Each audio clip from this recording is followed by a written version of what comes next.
Welcome to another exciting episode of Badminton Unlimited. On this week's show, the best of the action from finals day at the Syed International Badminton Championships 2018 in Lucknow, India. We find out how the Proud Paralympian program empowers para-badminton athletes. And we sit down with India's HS Prannoy as he talks about his love for badminton and how it all began. As a young kid, I was very much interested in cricket and thought I would be a really good fast bowler, but ended up over here in Hyderabad. And With 4 Indian finalists in 5 finals, the Syed International Badminton Championships 2018 showcased the best of Indian badminton, to the delight of home fans who thronged to the Babu Banarasi Das indoor stadium to watch their favourite players. Finals day got underway with the mixed doubles, which was the only match not to feature Indian players. China's Ou Sheni and Feng Shiying locked horns with 2017 World Junior champions Rinov Rivaldi and Pitahaningtias Mentari for the trophy, with both pairs hoping to nab their first Super 300 title. The first game went down to the wire with both duos battling for every point, and it was the young Chinese who eventually came through 22-20. And on the 4th game point opportunity, Ou Sheni and Feng Shiying takes this first game here in the mixed doubles final at the Syed Modi. Despite making a bright start to the second, the Indonesians failed to cope with Ou and Feng's pace as they opened a 6-point gap at the interval. Save. That's a great rally, and Ou Sheni kills it on the line. And there would be no comeback from there, as Ou and Feng ran away 21-10 winners to clinch their first HSBC World Tour title together. 就是对以后的比赛也会有帮助吧，然后会增加不少信心。我觉得其实我们实力都差不多吧，就看谁发挥比较好。印尼的那种发挥发的还可以，反正我们就尽量往前多逼他们吧，就看网口，然后逼他们起球。 India's first chance at silverware came in the men's doubles final, with 8 seeds Saywitsiraj Rankireddy and Chirag Shetty looking to defeat Perodua Malaysia Masters 2018 champions Fajar Alfian and Mohamed Rian Ardianto. But nerves got the better of the Indian pair, as numerous errors saw them concede the first game easily.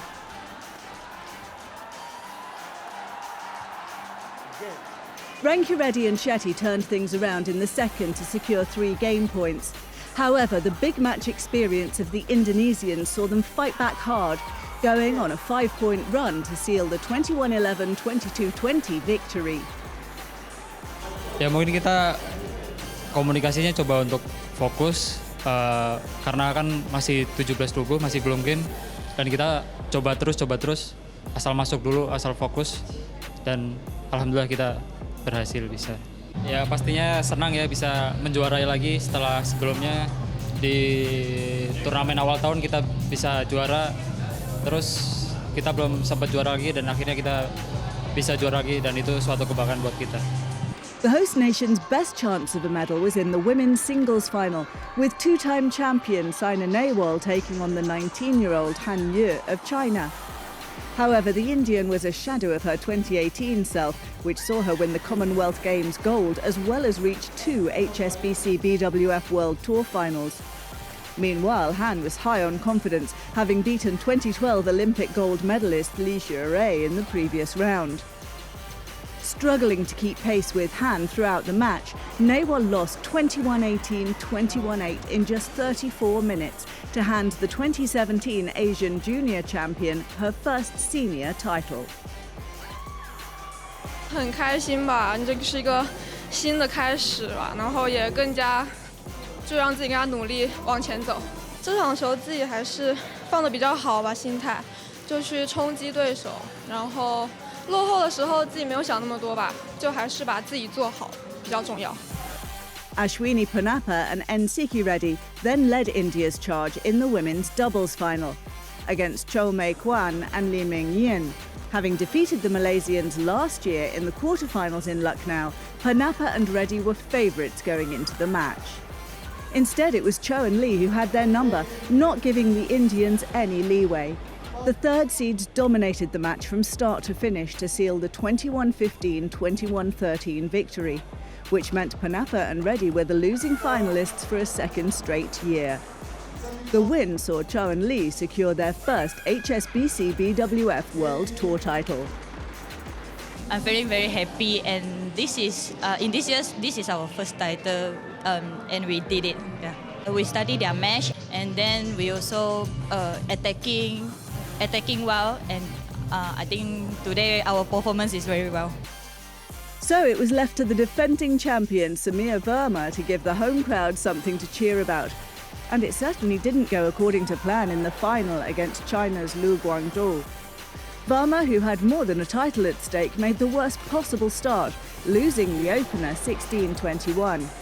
The Indian needed to win the tournament to qualify for the season-ending HSBC BWF World Tour finals, and he dug deep in the second and kept his hopes alive by taking it 21-19. Buoyed by a vociferous crowd, Verma upped his game in the third, winning 6 straight points to overturn a 7-10 deficit. The Yonex Swiss Open 2018 champion did not look back as he eventually clinched the 21-14 win and with it a ticket to Guangzhou. Verma maintained his status as the only Indian player to have won a title on the HSBC BWF World Tour this year. Actually, I'm very happy now, and I'm qualified for the first time, and yeah, I'm very happy right now. Actually, he's very quick on the net, and I'm trying to push him on back in the second and third game, and I'm trying in the first game, but it's not possible to control the shuttle in the first starting game. But in the second and third game, I managed somehow and win the game. Next stop, the Victor Korea Masters 2018, the final Super 300 event of the year, as well as the last event of the regular HSBC BWF World Tour. More on that later in the show.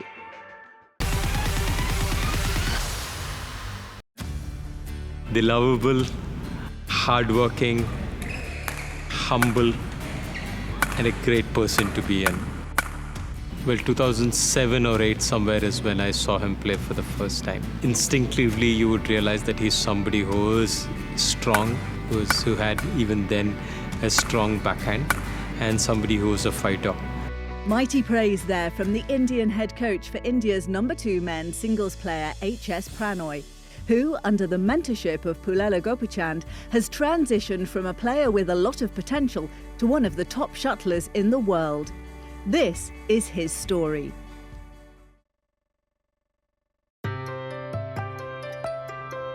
As a young kid, I was very much interested in cricket and thought I would be a really good fast bowler, but ended up over here in Hyderabad. And well, I think he's somebody who's actually makes friends very easily. He's somebody who people like to be around.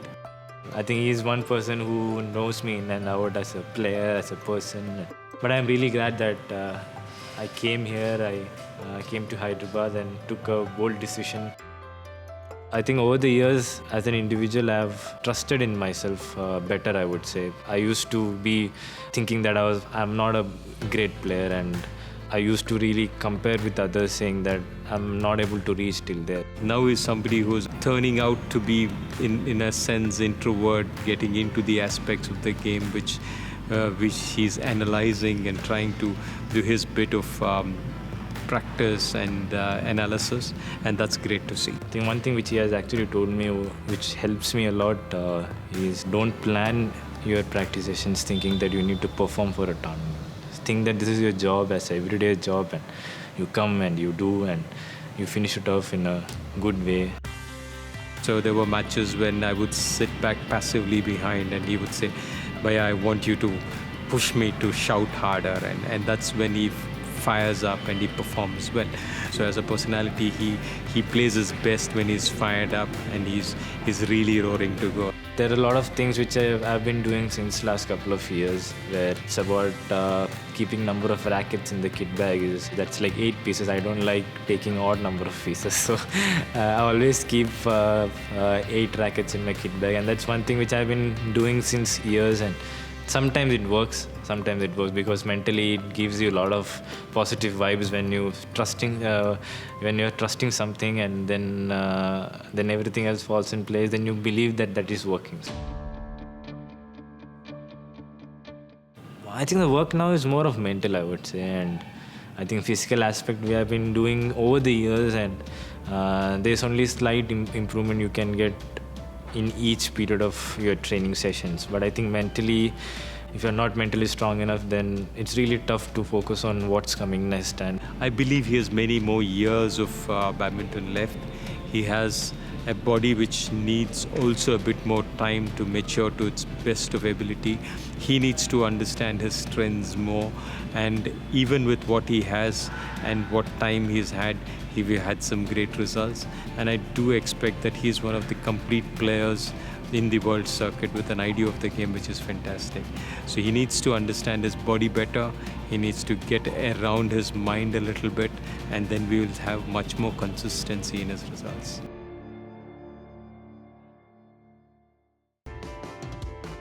Time for a quick break, but stay with us as we'll have more from HS Prannoy and visit his lovely home in Hyderabad. so whenever I'm home, I don't get bored with food, because every day it's new, and every day it's kind of special. So. And we'll look ahead to the penultimate HSBC BWF World Tour event of the year, the Victor Korea Masters 2018.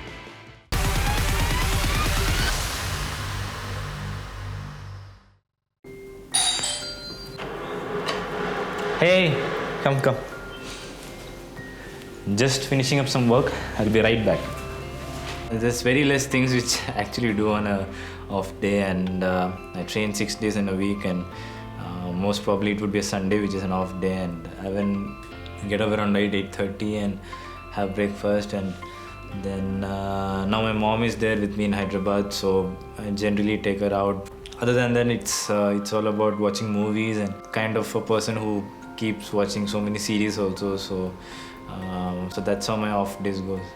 When I started getting into the sport, when I started to play sports in my career, not just badminton, I used to play so many sports, and I used to be a big fan of cricket at that time, and I think Sachin was God for everyone. For me also, he was kind of a God on me, so I used to watch each and every match, and I think all the highlights also, whenever it used to come in the TV, I used to sit and watch it. Since last couple of years, I've been really following football, and I'm a big Barcelona fan, probably big Messi fan, so that's why I keep following of Barcelona. The next thing would be tennis. I watch whenever Roger Federer plays, and I think it's a treat to watch him play.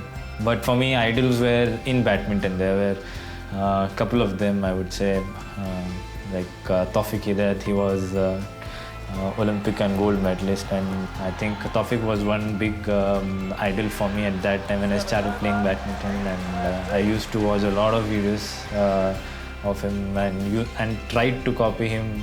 He's one guy who I always wanted to play against, and luckily I could play against him also.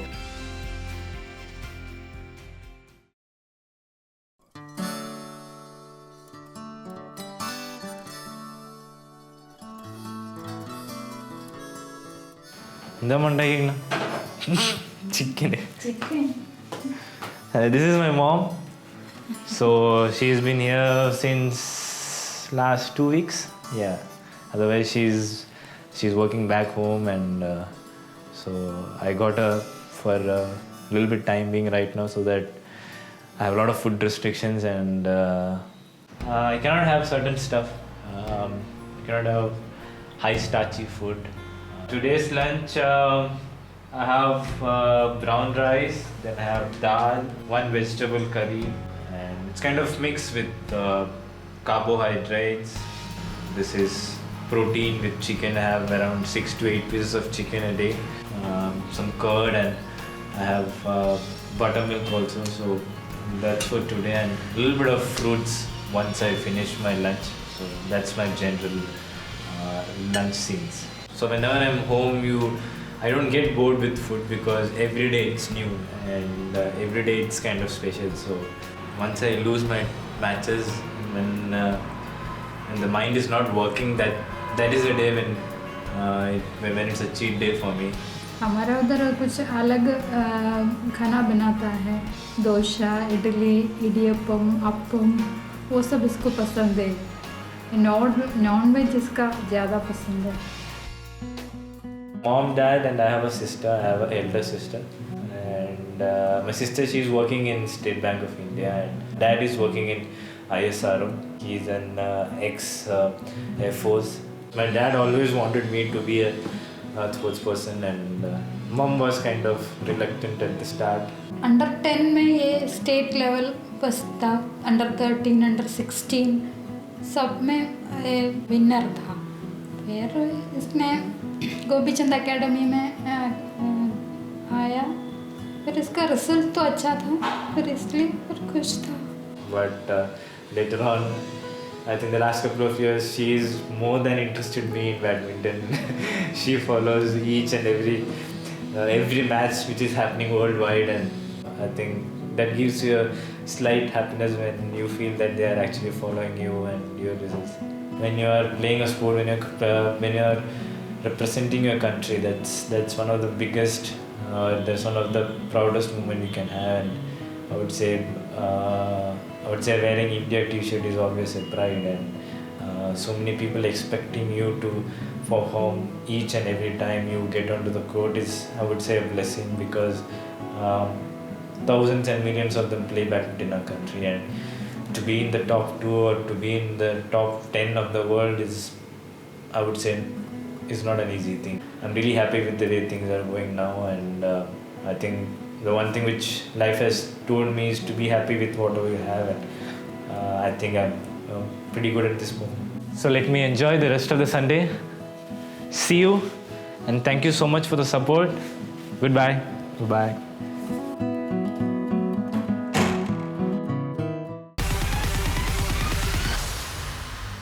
With para-badminton joining the Tokyo 2020 Paralympic Games, the BWF have been offering their para-athletes opportunities to be better prepared for the big occasion.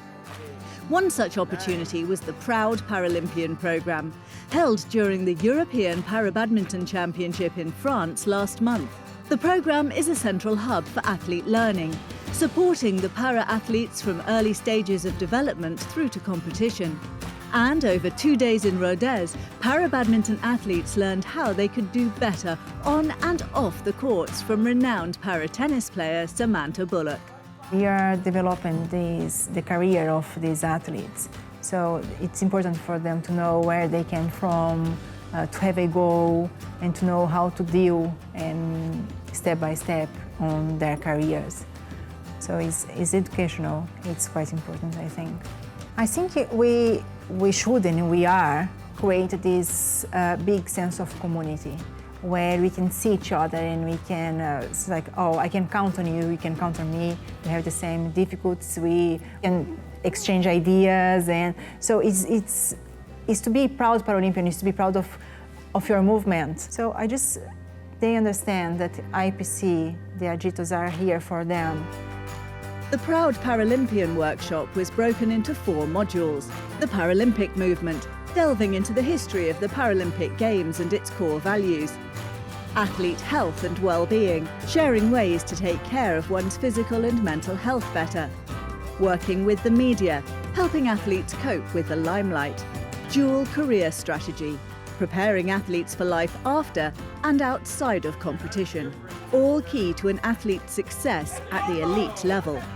We've been working with the Proud Paralympian and the IPC since 2007 to help elite athletes be successful on and off, and the Proud Paralympian is really an extension on the educating all athletes of how they can take the history of the Paralympic movement, but take it all the way through the values, through how it hits a community, and then how they can actually balance it in their professional life. there's more and more need for knowledge, but then there's more and more need for how do I balance my sport life with my career outside, and how do I get more education? So what's happening is, I think the athletes that we engage with see the potential on the field of play as well as off the field of play. They see the value of knowing more about the Paralympic movement and knowing what they can do with it outside of it. So I'm going to say that there's been a escalating importance on the message that's going out. After sitting through the fairly intensive programme, para-athletes like Mark Moderman left with a better understanding of what it means to be a Paralympian. Well, mostly the more community-driven part of it, that we are a community as disabled sportsmen. I hadn't really looked at it that way too much, and that it's such a big movement. That's very impressive to me. What they said about the attendance on the Paralympic Games, that it's really, really good. All sold out. I didn't know that either. It just, very new to me. Know it, live it, share it. That's the Proud Paralympian motto. And for the para-badminton athletes in Rodez, they'll be hoping to put the recently acquired knowledge into practice to achieve greater success at Tokyo 2020. The penultimate tournament of 2018, the Victor Korea Masters, is the last chance for most players to add a title to their name, with only the top 8 in each discipline qualifying to compete for the season-ending HSBC BWF World Tour finals. Here's all you need to know about the final Super 300 tournament of the year. This is one of 2 HSBC BWF World Tour events hosted by South Korea, the other being the Victor Korea Open. The city of Gwangju will host it for a second straight year, with the Gwangju Women's University Stadium providing the platform for players to showcase their talent. Korea have won a record 50 of 55 titles that have been up for grabs so far at the tournament, with China and Japan being the other 2 nations to have succeeded.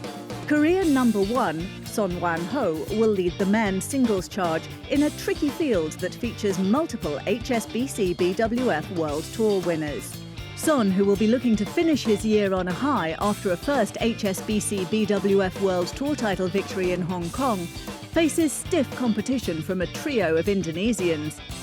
Victor China Open champion Anthony Sinisuka Ginting, Princess Sirawanawari Thailand Masters winner Tommy Sugiarto, and Asian Games gold medalist Jonathan Christie.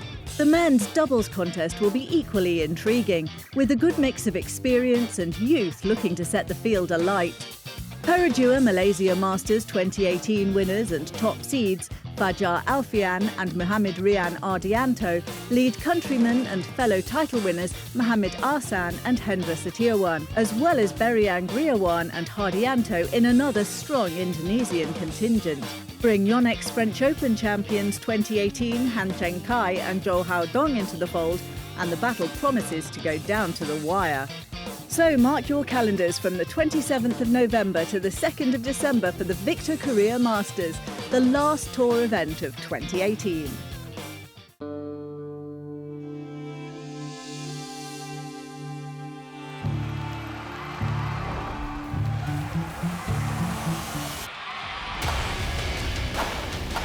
That's amazing.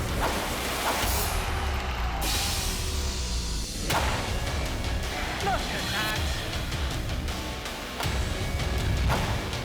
Utter commitment, but in the end to no avail.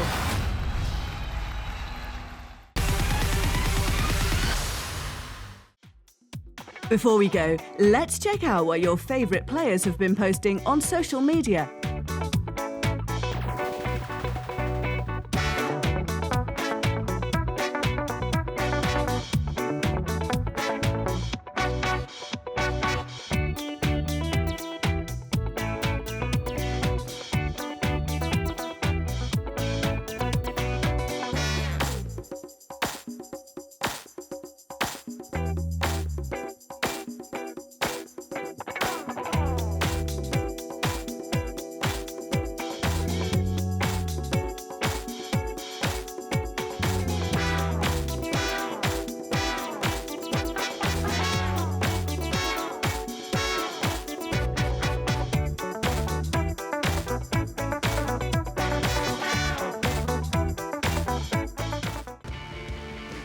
Well, that's it for this episode of Badminton Unlimited.